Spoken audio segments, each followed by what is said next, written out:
wabarakatuh. Hai anak-anak, gimana kabarnya hari ini? Masih sehat dan masih semangat ya? Alhamdulillah. Sebelum kita memulai pelajaran kita pada pagi hari ini, alangkah baiknya kita sama-sama melafazkan al-basmalah. Bismillahirrahmanirrahim. Baiklah, ada yang tidak hadir? Sepertinya hadir semua ya. Wah, Masya Allah. Baiklah, sebelum kita masuk ke pembelajaran kita pada pagi hari ini, Ibu mau bertanya, ada yang sudah pernah melihat atau berdekatan dengan api unggun? Sepertinya sudah ada yang pernah ya. Baiklah, apa yang kalian rasakan saat kalian berdekatan dengan api unggun tersebut? Ya, yang kita rasakan adalah suhu tubuh kita terasa lebih hangat. Lalu, apa yang kalian rasakan saat berada di dalam kelas ini?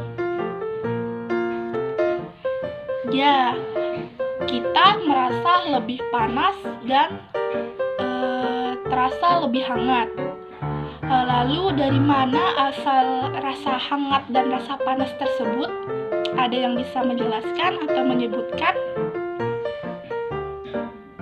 Ya, semua jawaban benar. Rasa panas yang kita rasakan saat berada di kelas ini antara lain itu berasal dari teriknya panas matahari, lalu karena adanya energi panas dari panas bumi. Wah, semuanya ternyata sudah tahu ya. Jadi, pembahasan kita kali ini kita akan membahas materi mengenai energi panas. Baik itu dari sumber-sumber energi panas, proses perpindahan panas, dan manfaat energi panas dalam kehidupan kita sehari-hari. Baiklah, ada yang bisa menjelaskan apa itu energi panas? Ya, betul sekali jawabannya. Energi panas adalah bentuk energi yang dapat dipindahkan dari satu benda ke benda lain sebagai akibat perpindahan suhu.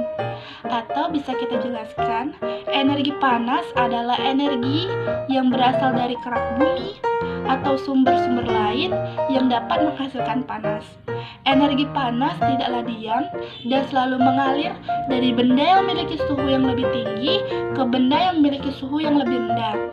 Misalnya tadi, seperti api unggun.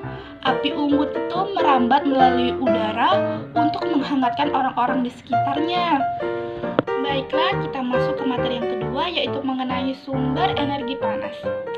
Ada yang sudah tahu apa saja sumber-sumber energi panas? Boleh Ibu minta sebutkan? Ya, semua jawaban benar. Ada yang dari matahari, panas bumi, api, listrik, dan gesekan. Nah, di sini Ibu akan membagi menjadi 5 kelompok. Setiap kelompok akan mendapatkan satu gambar yang berisi sumber energi panas. Tugas kalian adalah mengamati gambar tersebut, lalu tulis apa saja yang kalian ketahui dari gambar tersebut, dan juga jangan lupa tulis contoh penggunaan dari sumber energi tersebut. Setelah selesai, kalian paparkan dan presentasikan di depan kelas, dan untuk kelompok lain silakan untuk diperhatikan. Untuk kelompok 1 mendapatkan gambar yang berisi matahari, kelompok kedua mendapatkan gambar yang berisi api, kelompok ketiga mendapatkan gambar yang berisi listrik, yang kelompok keempat mendapatkan gambar tentang gesekan antara dua benda, dan kelompok kelima mendapatkan gambar yang berisi panas bumi. Nah, tugas silakan untuk setiap kelompok mengerjakan apa yang sudah diperintahkan tadi. Nah, sudah selesai semuanya berdiskusi? Baiklah, Ibu persilakan kepada kelompok 1 untuk mempresentasikan apa yang sudah kalian amati dari gambar yang sudah Ibu kasih. Kelompok 1 membahas tentang matahari ya. Silakan kelompok 1. Wah, sepertinya kelompok 1 sudah paham dengan apa yang mereka dapatkan. Betul sekali. Matahari adalah salah satu sumber energi panas terbesar di bumi. Nah, matahari juga mempunyai banyak manfaat yang kita rasakan dalam kehidupan sehari-hari. Seperti matahari itu untuk menjemur pakaian, mengeringkan makanan, menghangatkan tubuh, memberikan kita vitamin D, dan lain sebagainya. Lalu untuk kelompok 2 dipersilakan untuk mempresentasikan hasil diskusinya. Wah, sepertinya kelompok 2 juga sama seperti kelompok 1, sudah memahami apa yang mereka dapatkan. Kelompok 2 membahas mengenai api ya. Api merupakan salah satu sumber energi panas yang berasal dari batu bara, dari gas, minyak bumi, ataupun dari kayu yang dibakar. Nah, manfaat dari api, contoh penggunaannya juga banyak kita dapatkan dalam kehidupan kita sehari-hari. Misalnya pada kompor untuk memasak, untuk memanaskan air, dan lain sebagainya. Lalu silakan untuk kelompok ketiga untuk mempresentasikan apa yang sudah mereka amati dari gambar yang sudah dibagikan. Energi listrik berasal dari energi panas. Energi listrik dapat dirubah kembali menjadi energi panas. Nah, banyak alat-alat rumah tangga yang kegunaannya berasal dari energi listrik. Contohnya, penggunaan setrika. Kan setrika itu digunakan berasal dari energi listrik yang kemudian menghasilkan energi panas. Kegunaannya untuk merapikan pakaian supaya pakaian kita terlihat lebih rapi. Lalu, silakan kepada kelompok 4 untuk mempresentasikan apa yang sudah mereka diskusikan. Mereka mendapat gambar yang berisi tentang gesekan antara dua benda. Baiklah, silakan untuk kelompok 4. Dua benda yang digesekkan akan menghasilkan energi panas.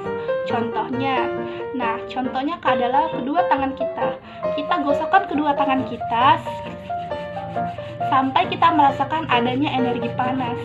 Ini terjadi ketika kita berada di suhu dingin. Otomatis kita akan menggosokkan kedua tangan kita dan suhu hangat akan terasa di telapak tangan kita. Dan ini sudah terasa hangat ya.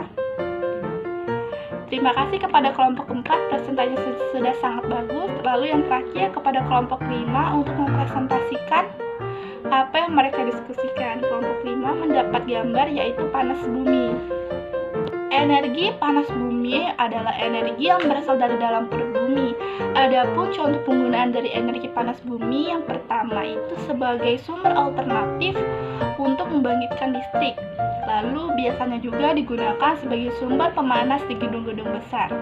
Wah, terima kasih kepada kelima kelompok yang sudah mempresentasikan dengan baik. Baiklah, kita beri aplaus dulu kepada kelima kelompok. Baiklah, kita masuk ke materi ketiga, yaitu mengenai proses perpindahan panas. Proses perpindahan panas ini terbagi menjadi 3, yaitu proses konduksi, konveksi, dan juga radiasi. Yang pertama ada konduksi. Konduksi sendiri adalah proses perpindahan panas secara merambat. Artinya merambatnya panas melalui perantara tanpa disertai perpindahan zat perantara tersebut. Nah, contoh dari proses konduksi ini antara lain seperti yang digambar. Nah, di situ ada sebuah logam atau bisa kita ganti dengan ujung sendok logam yang diletakkan di atas api, dan lama-kelamaan ujung logam tersebut akan terasa lebih hangat dan terasa lebih panas. Hal ini disebabkan karena adanya perpindahan panas dari api tersebut ke ujung logam tanpa berpindahnya zat perantara. Hal ini juga menunjukkan bahwa panas berpindah ke tempat bagian yang lebih bersuhu lebih rendah. Yang kedua ada proses konveksi. Proses konveksi sendiri adalah proses perpindahan panas secara mengalir. Artinya, perpindahan panas yang terjadi disertai dengan zat perantaranya. Contohnya, ketika kita seperti yang digambar, seperti kita sedang memasak atau mendidihkan air. Lama-kelamaan, kita akan melihat gerakan naik turun dari air yang kita panaskan. Yang ketiga, ada proses radiasi. Radiasi sendiri adalah proses perpindahan panas tanpa melalui zat perantara. Artinya, perpindahan panas yang terjadi tidak memerlukan perantara untuk sampai kepada benda yang dituju. Radiasi juga bisa berbentuk seperti cahaya. Contohnya, ketika kita sedang menaruh kedua tangan kita di atas api yang menyala seperti yang digambar, kita lama-kelamaan akan merasa lebih panas di telapak tangan karena adanya radiasi dari api. Seperti tadi dijelaskan, radiasi sendiri adalah perpindahan panas tanpa melalui perantara. Jadi cahaya api langsung terasa di kulit kita. Contoh lain, ketika kita berdiri di bawah teriknya matahari, lama-kelamaan kita akan merasa panas. Hal ini disebabkan karena sinar matahari, energi panas yang dihasilkan oleh sinar matahari langsung kita rasakan di tubuh kita. Hal ini disebut sebagai radiasi. Meskipun dibagi menjadi 3 cara, ketiga proses tersebut bisa terjadi dalam satu kegiatan. Ada yang tahu kegiatan apa? Wah, pintar sekali, betul sekali jawabannya. Seperti yang digambar, proses yang terjadi ketika kita memasak air. Proses pertama yaitu ketika api yang kita hidupkan dari kompor terasa langsung ke tangan kita, terasa lebih panas dan terasa lebih hangat. Itu namanya proses radiasi. Lalu proses kedua, ketika kita melihat air yang mendidih, gerakan naik turun air tersebut adalah proses konveksi. Lalu proses yang ketiga, ketika kita memegang gagang panci yang tadi sudah dipanaskan, api merambat melalui panci. Lalu kita rasakan di gagang tersebut. Itu namanya proses konduksi. Kita masuk ke materi yang keempat, yaitu mengenai manfaat dari energi panas dalam kehidupan kita sehari-hari. Di sini ada yang tahu apa saja manfaat dari energi panas dalam kehidupan kita sehari-hari? Ya, semua jawaban betul. Ada yang mengatakan untuk mengeringkan pakaian, memasak, untuk mendidihkan air, semuanya betul. Energi panas yang kita rasakan manfaatnya yaitu antara lain untuk mengeringkan pakaian, memasak, untuk mendidihkan air, sebagai pembangkit listrik, sebagai vitamin D bagi manusia, sebagai pemanas di gedung-gedung, untuk mengeringkan, untuk menjemur, dan lain sebagainya. Lalu apa manfaat yang dirasakan oleh hewan? Yang pertama itu menjaga suhu tubuh hewan agar tetap stabil.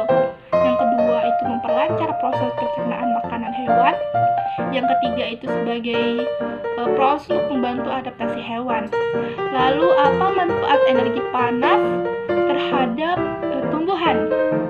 Salah satunya untuk menghangatkan biji pada tumbuhan, dan yang kedua sebagai bahan fotosintesis, di mana sinar matahari itu merupakan salah satu bahan penting agar proses fotosintesis berjalan dengan lancar.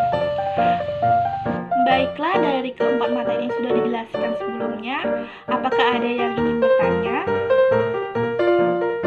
Wah, sepertinya sudah paham semuanya ya. Luar biasa. Baiklah, di antara kalian semuanya, apakah ada yang bisa menyimpulkan materi pembelajaran kita pada hari ini? Tidak ada? Baiklah, Ibu akan menyimpulkan pembelajaran kita pada pagi hari ini.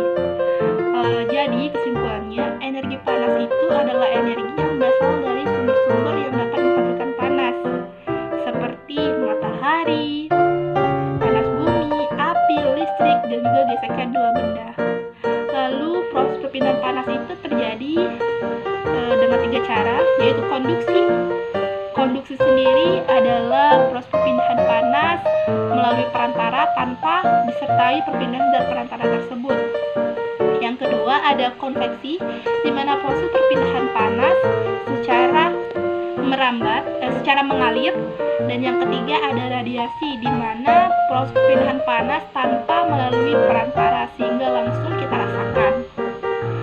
Lalu manfaat dari energi panas yang kita rasakan seperti untuk memudahkan kebutuhan hidup kita, seperti untuk mengeringkan pakaian, menjemur, memasak, mendidihkan air sebagai penerangan, sebagai pembangkit listrik, lalu sebagai bahan fotosintesis bagi tumbuhan, dan menjaga suhu tubuh bagi hewan. Baiklah, mungkin itu saja materi yang bisa Ibu sampaikan. Semoga anak-anak semuanya paham dan mengerti.